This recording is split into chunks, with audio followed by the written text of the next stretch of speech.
Bill O'Brien headed to Boston. Chip Kelly headed to Columbus. Ohio State has hired Chip Kelly.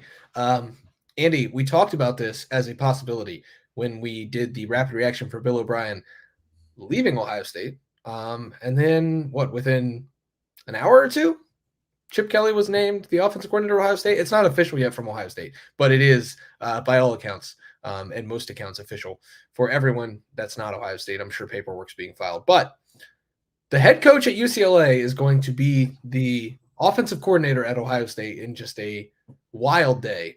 What are you feeling, Andy? We talked about this a lot. I mean, there's not much else that we need to go over because we already did in the first video when Bill O'Brien left.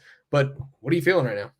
Well, what does this say about college football in the landscape right now? Someone taking a Power Five offensive coordinator job when they had a Power Five head coaching job. Obviously, there's more layers to that. Look, it was not working out at UCLA. Yes, Chip Kelly finished with 3 straight winning seasons at UCLA. Yes, there were some high moments. They were up to number 9 in the AP poll in the 2022 season, but there was clearly a disconnect there between Chip Kelly, the administration, the way the sport is going, the comments Chip Kelly has made publicly about the way he feels about the sport and the way that it's changed. It's very clear he wants less of a role in that kind of CEO type opportunity that Ryan Day is seizing now. And he wants more to be coaching and calling plays. And just as Ryan Day is backing away from play calling, well, Chip Kelly wants to get back into that and have that as focus. So this works out pretty well. And of course, there's the connections that Ryan Day and Chip Kelly have that go back years and years and years before Ryan Day was even at UNH. And then he gets to UNH and he's playing quarterback for Chip Kelly, who's his offensive coordinator. And then Ryan Day ends up starting his coaching career under Chip Kelly as a tight ends coach at UNH. And then he ends up, reuniting with Chip Kelly in the NFL as a quarterbacks coach for Chip Kelly, first with the Philadelphia Eagles and then with San Francisco 49ers. So much history there, so much trust there. That was the thing we hammered home on in our video this morning, that trust was so important for this role because Ryan Day wasn't going to give a play calling up to anyone. It was going to be someone that he trusted. Yeah, nobody Ryan Day could possibly trust in the coaching profession more than his head coach from college football, the man who gave him his start in the coaching profession, the man who took him to the NFL with him, with the 49ers and the Eagles, and spent a lot of time with Ryan Day's family. The connection runs deep here. I don't think that's the reason Ryan Day hired Chip Kelly. I think the reason Ryan Day hired Chip Kelly is because he has been an offensive innovator at every step. He was first running a glorified triple option in the spread with Oregon when no one else was doing that and running the up tempo.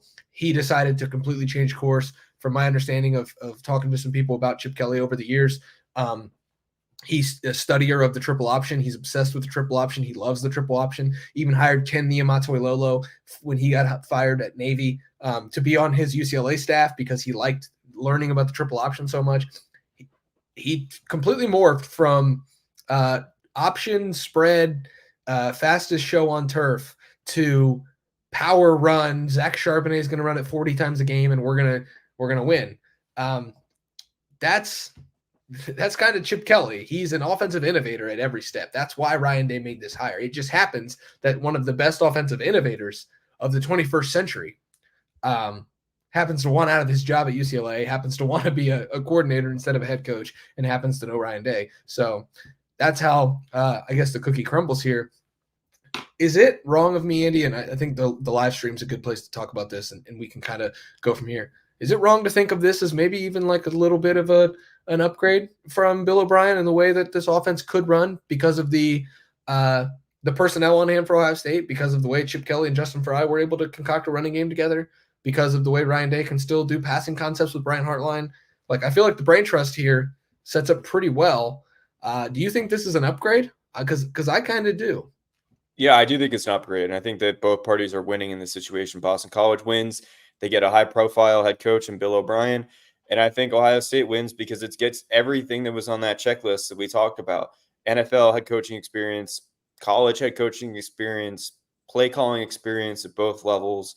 It is everything that they had in Bill O'Brien, but now you have even more history with Ryan Day and Chip Kelly. And that's all you would really want from this. I mean, I was looking back at the quotes that Ryan Day had. He said he's going to take a tremendous background for someone to have, this ability to call plays at Ohio State and it's unique, that person, and unique is usually one of a kind, but there's two of a kind here. And I agree that I do think it's an upgrade. One, just because of the history and the trust that Ryan Day has with Chip Kelly, and two, because you hit on it, a weakness for this offense. Last year, this rushing offense was not very good. And at times that it was good was because Travion Henderson is a freak athlete and made things out of nothing. And they need to have more consistency in the run game. They need more balance as an offense. That's the reason why the Cotton Bowl was as bad as it was. When they had 5 offensive linemen in, they averaged 2 yards per carry. Their best runs were when they had an extra lineman in their Bison package with 6 linemen. That's when they actually ran for yards. They need improvement and consistency with the run game. They can't just rely on the home run ability of Quinshon Judkins and Travion Henderson. And now they have the ability to concoct a better run game with Justin Fry and with Chip Kelly as kind of the mastermind behind that, because they need a more balanced offense for success. And now they have a quarterback who can run as well, a dual threat in Will Howard. So there's a lot of options there that Chip Kelly can play with. And I think that has to be exciting for Ohio State fans. One of the things that I loved about Justin Fry when Ryan Day made the hire of Justin Fry to be the offensive line coach was that he developed maulers on the offensive line under Chip Kelly's rushing attack. Well, now you've got the best of both worlds because you've got Ryan Day leading the show. You've got Chip Kelly calling the plays, and Chip Kelly's offensive line coach that helped him orchestrate that running game with Zach Charbonnet in 2021 that was so good, all in the same room. And I think this coaching staff now sets up perfectly. Chip Kelly, Justin Fry, Tony Alford, figure out the run game. Ryan Day, Brian Hartline, Todd Fitch, Keenan Bailey, let's figure out the passing game. Justin Fry, you got to get that offensive line good. Chip Kelly loves offensive line play. He can help with that as well. Mike Selenick. There's a lot of guys in that room. And I think this coaching staff now breaks down perfectly from a offensive perspective. Like I don't know if it gets much better than this. Like this is, if Ryan Day could probably put together a staff of guys that he would really, really want, in a room to talk ball, to talk offense with, and to figure out how to best utilize these weapons and run this offense with Will Howard. Might look like a lot like this, because this should have Ohio State fans, in my opinion, very, very excited. And the comments reflect that. Like some people seem to be excited about this. This is a good question. Why didn't he hire Chip first? I think the more we've gotten into this coaching cycle, if I'm being completely honest, the more it looks like Chip Kelly just wanted out. And I think the desire to get out has been raised with each step. It's kind of a little I wouldn't call it like a love triangle, but it's a little odd triangle we've got here, right? So Martin Jarman is the former athletic director at Boston College, and he's now the athletic director at UCLA. He does not work very well with Chip Kelly, and Chip Kelly doesn't really work well with Martin Jarman. So Chip Kelly wanted out. So Chip Kelly goes to Ohio State. So there's two sides of this triangle. Well, why did Chip Kelly go to Ohio State? Well, because Bill O'Brien went to Boston College, where Martin Jarman was. And so we've got this weird little triangle of domino effects of, people moving around. It's crazy how this all works. But the bottom line is, I think the more that this cycle went on, Chip Kelly realized that he was not going to be long for Westwood. And when the opening then came up that Bill O'Brien could possibly leave after that hire was already made by Ryan Day, I think the phone call was made again, and this time it might have been easier for Chip Kelly to leave UCLA. And I just think that that's how this works. We talked maybe a little bit about Chip Kelly the first time around, but not like extensively as like a realistic candidate. He's the sitting head coach at a Power 5 program. You don't see this. And so I think that there's a lot of factors at play here that led to this move being able to even come close to happening, let alone actually happening the way that it has. Well, I think a big part of the equation, too, is that Chip Kelly ultimately wants to get back to the NFL. And the NFL head coaching cycle and the coordinator cycle was going on as well at that time, back on January 19th. And I think the impression I got was that, hey, if Chip Kelly is finding his way out of UCLA, he's going to the NFL to be an offensive coordinator.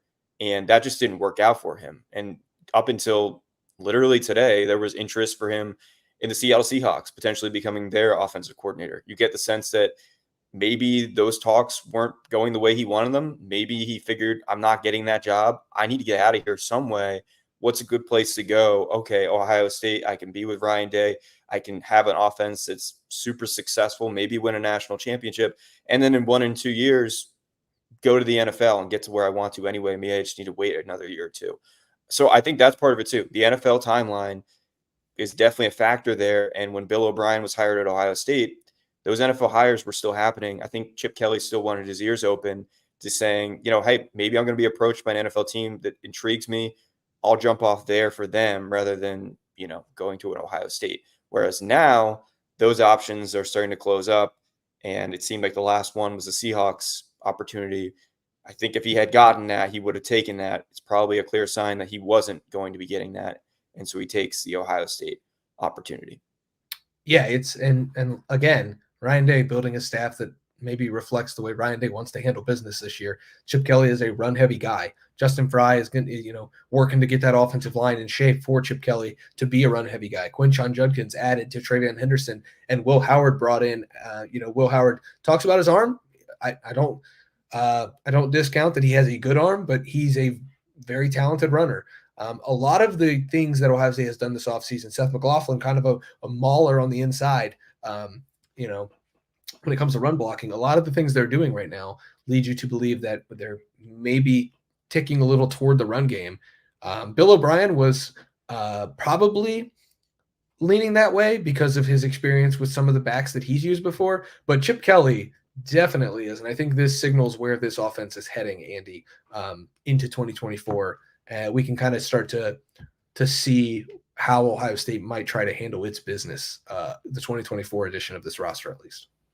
Yeah, I mean, I don't think we're going to see like a Heisman type candidate at quarterback that's throwing for 4,000 plus yards. Like, even if Will Howard ends up being a Heisman candidate, I think it's going to be because he's a dual threat, and the running backs they have, when you have two NFL running backs, that's who they are. Quinshon Judkins and Travion Henderson, you got to use them. And yeah, it's good to have the depth, and that you're going to need that potential 16 or even 17 game season, which we haven't seen in college football before. But you're going to need them on the field, sometimes together, sometimes alternating, but they're going to need to be a huge part of this offense. And I think that right now, Chip Kelly's probably licking his chops, being like, hey, give it to me. How many times at Oregon do we see multiple backs either used at once, one as a receiver, one as a running back, either used in reverses, end arounds, jet sweeps, every kind of formation you could think of. And I know he's moved away from that, but even at UCLA, he used multiple backs. You mentioned Zach Charbonnet. Britton Brown was also in that mix for a while. Joshua Kelly was there before that. He's had a history of working with running backs, productive running backs. I think you're going to add Quinshon Judkins and Travion Henderson to that list pretty soon. And for Ryan Day, I hope for him, I mean, if you're an Ohio State fan, you have to be thinking, okay, it's good to run the ball, but you don't want to be at a point where you're just banging your head against the wall, because I feel like that's where this run game has been the last couple of seasons. It has to be a fluid run game. It has to be a unforced run game. And I think that with Chip Kelly, he has brought that to multiple different spots in his career now. And you're hoping that it's a little bit more balanced, yes, but also a little bit more fluid. And I think that's kind of the goal here with someone like Chip Kelly. Yeah, I think the term diversity is what you're really looking for in the run game. And Chip Kelly absolutely brings that. I think the marriage between, I thought, and I wrote about this at lettermenrow.com when it happened, when Justin Fry was hired, I thought the marriage of Justin Fry and his run concepts that were actually Chip Kelly's run concepts. And I'm not taking anything away from Justin Fry. He helped orchestrate that run game. But Justin Fry and Chip Kelly's run concepts, I thought you marry those with Brian Day and Brian Hartline on the passing side, and you were going to be something special. Now I think that can be realized. And, Ed, the same guy that we've already put on here, Ed Rogers, says we're still a passing team. I completely agree. You've got the one of the best wide receivers in the country in Emeka Egbuka.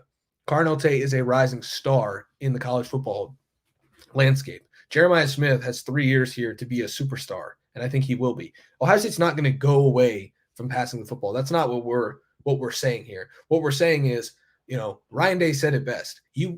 And the stats of the last, I think, 26 meetings between Ohio State and Michigan say it best. If you do not run the football well against Michigan, you will lose. The last 3 years, Ohio State has not ran the ball well against Michigan. They have lost.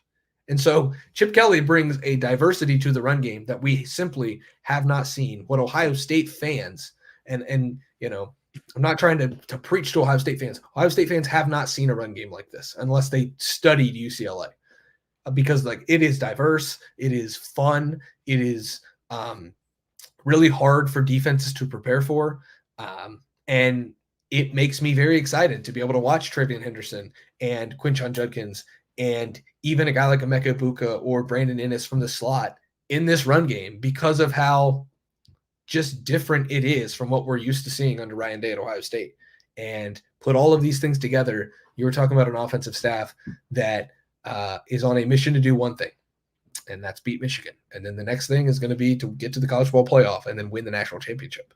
And I think this is a staff now with Chip Kelly, and I thought it was a staff with Bill O'Brien. I'm not here to bash the Bill O'Brien hire at all, but I think this is a staff with Chip Kelly now that can absolutely accomplish anything they want to accomplish this year. Yeah, I think both guys could have gotten it done. I think that it's just a little bit different flavor now with Chip Kelly, and I think that I ultimately do agree it's an upgrade. But I do think that both hires were very successful for this staff. I mean, I think it's impressive just the quick turnaround they've had, and they really found two candidates with similar profiles, which is always hard to do. The other thing too, to respond to that comment is, yeah, they are a passing team, but ideally you do both very well at Ohio State. I mean, their goal is to have 500 yards of offense, maybe even more. You want to throw for 300 and run for 200 a game. I mean, that's kind of the goal. Ryan Day has said that. That's what they want to do. Look at 2019 season. J.K. Dobbins runs for 2,000 yards and Justin Fields throws for 41 touchdowns. Like, I mean, that's the kind of offense that Ohio State wants. It's to be able to be explosive in both areas. And it's not that they're not going to pass the ball anymore. I'm just saying that this rushing offense, really the last couple of years, it's just been not as consistent enough. There's been games where it's been there. And even times last season, as troubling as the offensive line was, there were games where you're like, okay, it's coming together. There were even drives. I mean, the Michigan drive, right? 8 straight runs, touchdown, where it looked great. But you need consistency. And I think that's where you're looking at this offense. How can they be better? Well, running the ball more consistently is a huge part of that. So I think we'd be remiss if we didn't bring this up. To close this out, Andy, Ryan Day, play caller extraordinaire the last few years, has been calling the Ohio State offense, I believe, for 7 years, and decides this year he's going to be a CEO. And I think to complete the full circle of going from play caller to CEO is to hire the guy who taught him how to be a play caller to be his play caller so he can be a CEO. Does that make like too much sense? Have we like broken the space-time continuum here? Is time just a flat circle? It feels almost like, I'm not gonna say too good to be true, because I think this is a home run hire in every sense of the word. I really do. But like, does this make too much sense? Like, it seems like this is the final evolution of like Ryan Day truly understanding what it takes to win a national championship in college football, be that CEO, be the voice of the program, not just the offense. Like, hiring Chip Kelly signals the same thing as signaling with Bill O'Brien, but it almost comes a little bit more full circle with Ryan Day handing the play sheet now to who of all people but Chip Kelly. Yeah. It's almost like things really just aligned for Boston College here with the addition of Bill O'Brien, and things really aligned for Ohio State in a way. I mean, it's maybe one of those situations where both parties got better for it. I mean, we'll see, right? We'll see how it goes. What are you going to say? I would add a third thing. I think everything has worked out well for Boston College, for Ohio State, and for UCLA. Like, everyone in this wins. Boston College has just tweeted Bill O'Brien's entire resume as if they're the Wikipedia page on a graphic. Like, they are excited. Ohio State, obviously very excited to hire Chip Kelly. And Martin Jarman, there's not a person in Los Angeles right now more excited. There might not be a person on the West Coast, on the Pacific Ocean, on the Pacific Rim right now more excited than Martin Jarman is. He gets to make his football hire at UCLA that he's wanted to make. It's like everyone wins. I didn't mean to cut you off, but it's you're like right. All three parties win. It's like a 3-team deal in the NBA. Everyone wins. You know, it's just one of those days. It all happened in one day. And I think that if you're an Ohio State fan, you got to feel, the highs and the lows, right? A little bit of a low this morning with the news coming out that was look, we all kind of felt like it was coming. The reports have been coming out all week, but it happens. And then the question was, how quickly was Ohio State going to respond? And man, just like that, Chip Kelly's hired, and clearly that was being worked on throughout the week. I'm sure Bill O'Brien gave Ryan Day a heads up that he was going to take the job if offered. Ryan Day probably put some things into motion, and O'Brien takes the job. Next thing you know, Chip Kelly's told UCLA he's taking another job, and that's the Ohio State offensive coordinator job. It's a really crazy world in college sports right now. I think that overall, though, it's going to be super cool to see Ryan Day and Chip Kelly work together. You've heard so much about their relationship in the NFL, before that at UNH, and I'm looking forward to seeing how that progresses on the field at Ohio State. Like, how does that look in a game atmosphere? Is he giving him full authority with play calling? Obviously, we assume yes. What does that look like on fourth down situations? Is it a 50-50? Does Ryan Day, have, you'd assume he still has final say in those kinds of situations. But clearly there's a outstanding amount of respect there. So I'm just really curious to see how that dynamic goes. I mean, it's like literally the mentee becoming the mentor in real life. Like that's the situation here. And in my time covering sports, I haven't necessarily seen that before. So I'm curious to see how that works from a power dynamic. I said before we get out of here, but now I've got more things that I'd like to discuss. And there's a lot of people on the stream who probably I would think like to hear it. So let's talk about it. Andy, December 29th, I wrote a column for lettermenrow.com just about Ryan Day and having to make like some really hard decisions about his coaching staff after the Cotton Bowl.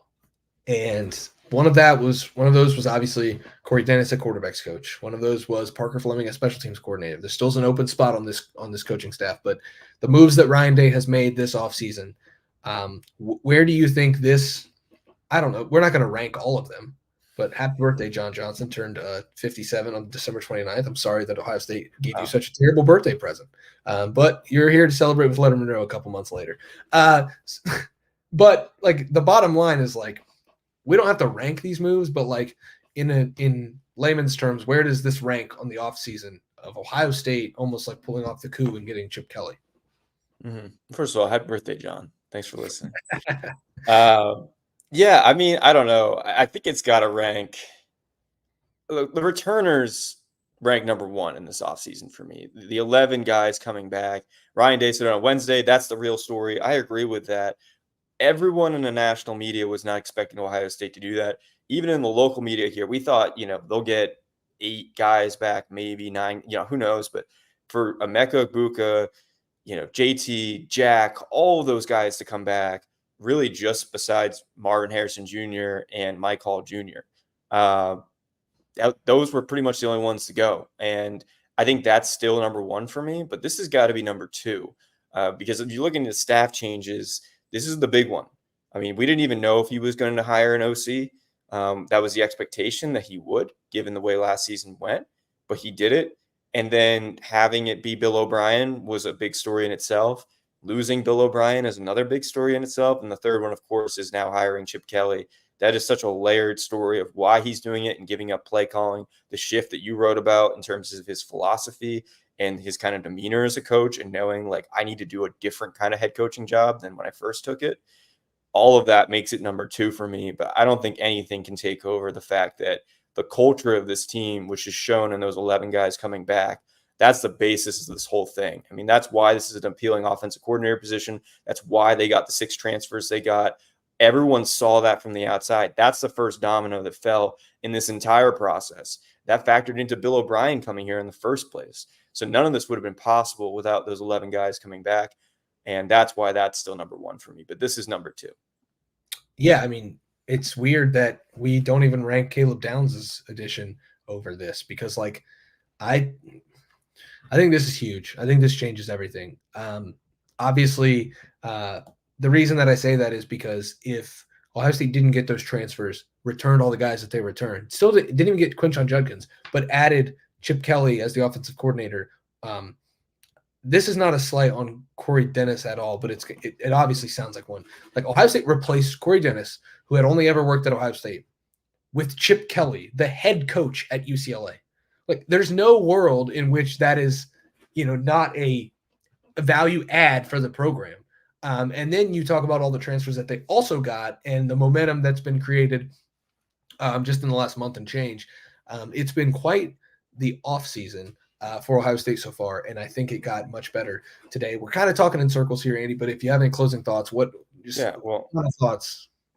I mean, by the way, Chip Kelly was coaching in the Big Ten. Now, yeah. You literally poached a head coach from your own conference to be your offensive coordinator. And by the way, that head coach has NFL head coaching experience and NFL play calling experience. And I know Chip Kelly is not going to be doing much recruiting, I'd imagine. I mean, he's seemingly wanting to get away from that. But just the fact that he's there for as long as he's there will be appealing to recruits. I mean, there's probably not much staying power there, but the fact that Ryan Day can make a hire like that has power. And the fact that people take notice of that has power in the recruiting world. And, maybe this is a pipeline of sorts. There's not that many Bill O'Briens and Chip Kellys, but maybe the way the sport's going, I mean, we've seen the Alabama staff that Kalen DeBoer's put together. We've seen other head coaches taking coordinator positions. Maybe this is a stepping stone position at Ohio State where you can get big time head coaches, maybe not from the Power 4 or Power 5 formally, but from, like we talked about earlier today, like from the MAC or other, fringe programs that are deserving of that opportunity. So maybe it could help recruiting in a certain way, more the fact that, hey, Ryan Day can get this kind of talent to hire than the staying power of Chip Kelly.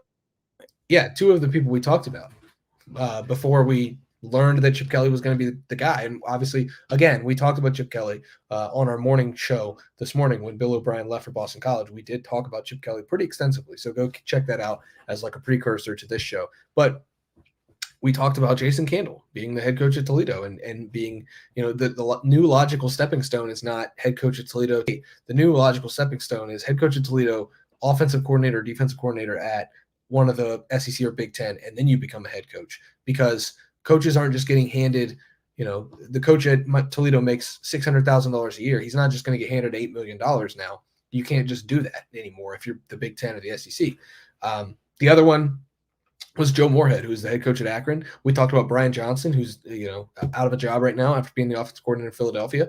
We talked a little bit even about a guy like Dan Mullen, who's holding a microphone right now for ESPN, and he does a really good job there. But he's also pretty good with the play sheet in his hand, not just a microphone. So we talked about all of these names because even as it was unfolding, you're kind of scratching your head like, are they actually going to take a Big Ten head coach? And now the weird thing, though, Andy, is now UCLA may take another Big Ten head coach because the hot name for the UCLA opening all of a sudden is PJ Fleck. And he might have to row the boat all the way from Minnesota to Westwood. And so that's a long trip. But the last thing, sorry to cut you off, but the last thing is just now there's more transfer windows opening up. And so the UCLA window is open now. And, of course, there's going to be, I guess Ohio State will comb the roster there and see if there's anyone that they would be interested in. And then if PJ Fleck goes to UCLA, the Minnesota transfer window will be open. It's just, we're in February. What is this, February 9th? And this is still going. The portal is still alive. Now, of course, everyone else can't enter. But if your coach has left, you got 30 days to enter. And some of those clocks are still going. Michigan, Alabama, which it just doesn't even make sense with class. Like, how do you even do that? I don't even know if the college football world's figured that out yet because ad drop periods end and it's a whole nother conversation. But we're going off the cuff here, just stream of consciousness. But yeah, that's another ramification right now that the portal is open for UCLA, and that's more options for more players there. Andy, now that you mention it, I guess we just have to keep going. There's a position coach at Ohio State who recruited quite a few at a certain position to UCLA before coming to Ohio State, left his former head coach who then coached those players at that position at UCLA. And then now the transfer portal window is open for UCLA, and Ohio State has a coach with connections to a certain position of need at UCLA. I'm not saying that Ohio State's going to go raid the UCLA offensive line, but if UCLA did something well the last few years, it's develop offensive linemen. And now that Chip Kelly's gone, Ohio State has two people who recruited some of this UCLA offensive line. I wouldn't be surprised. Everybody talks about hot names from Boston College of who could go in the transfer portal, even though guys aren't even in the transfer portal. The second guys go in the portal, we just automatically, the second a coach gets fired, we just automatically throw their best players into the portal. But I wouldn't be surprised if at some point you start to hear some rumblings of UCLA players looking into the portal. Ohio State's going to be an option. And I'm not saying that Ohio State's going to want those guys, but I don't think that Ohio State would turn down the opportunity to kick the tires on them. And so it's just another layer of all of this that we now have to talk about because, like you said, the portal was open for 30 days, these UCLA guys, but more than likely the portal is more so open after spring ball because it's really hard, like you said, academically to get in because, I know that everybody kind of poo-poos it, but they still are student athletes. Right. Yeah. No, they got to do class. So, yeah, I agree with you, though. The spring's probably the window we got to target for any of that stuff, which is in April. So that's going to come around, but it's crazy. It's crazy. And also the scholarship count starting to factor in. I don't know how much more wiggle room Ohio State really has to add. I would think maybe they have one or two players they could maybe add. They added 7 last year. They've added 6 so far this year. They're hovering around that 85 mark. They can always find a way to make it work, but it's not like they've got all the room in the world.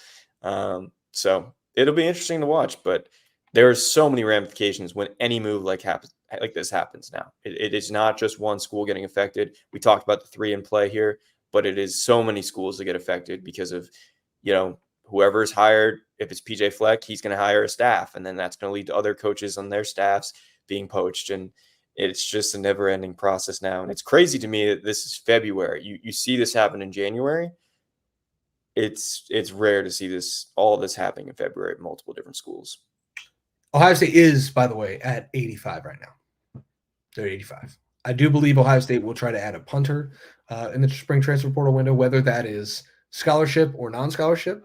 I do believe Ohio State will at least look in the transfer portal for offensive linemen, but I also believe that Ohio State may lose 1 or 2 after the spring window just by natural attrition. Yeah. So there's a little bit of wiggle room, but we're not talking about a lot of wiggle room. Where Ohio State did have wiggle room was on its coaching staff. The Buckeyes had an opening. They still have one opening, and we'll break that down when it comes, whether that's a special teams coordinator, whether that's James Laurinaitis as the linebackers coach. The Buckeyes, crazy, wacky, wild offseason, still not anywhere close to over.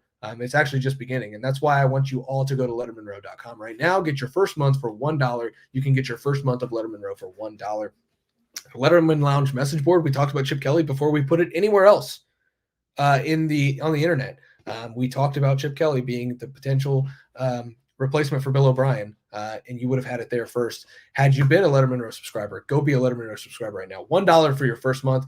We'll see you guys over there at LettermenRow.com. For Andy Backstrom on the other side of that screen, I'm just Spencer Holbrook. Thanks for watching. Thanks for listening. As Chip Kelly becomes the new Ohio State offensive coordinator, we'll see you guys over at LettermenRow.com.